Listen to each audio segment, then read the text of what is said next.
In this video I'd like to show you the software that we're developing at All the Word Bible Translators. Right now we happen to be at Daniel 1:1, and as you can see we have a Korean lexicon and grammar loaded. And at this screen we can see that each verse is very thoroughly analyzed. Each proposition is marked with numerous features, and the phrases are marked with their features, the nouns are marked with their features, the verbs are marked with their own features, etc. And I'll show you one of the rules for Korean.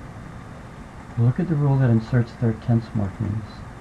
So here are all of the tense morphemes for Korean. Now the point of this software is when we click the Generate button, the software will take the Korean lexicon and grammar, apply it to this verse, and produce a translation.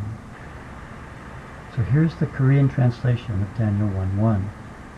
Now let's switch to another language. We'll switch to English. So the software loads the English lexicon and grammar.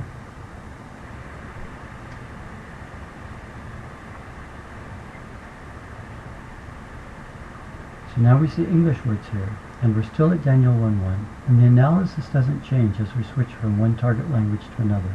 That remains the same. I'll show you one of the grammar rules for English.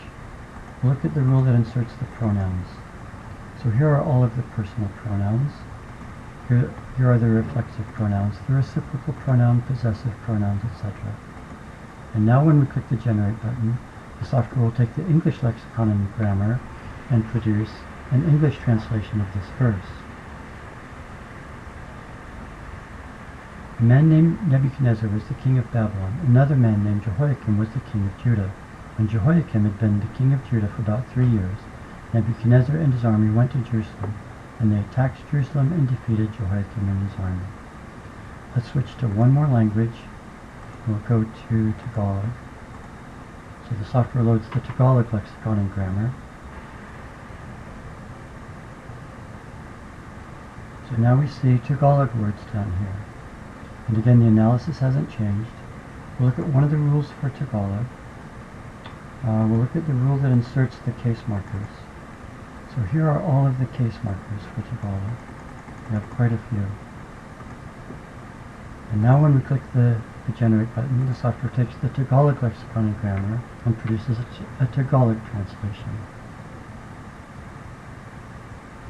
So here's the Tagalog translation of Daniel 1:1.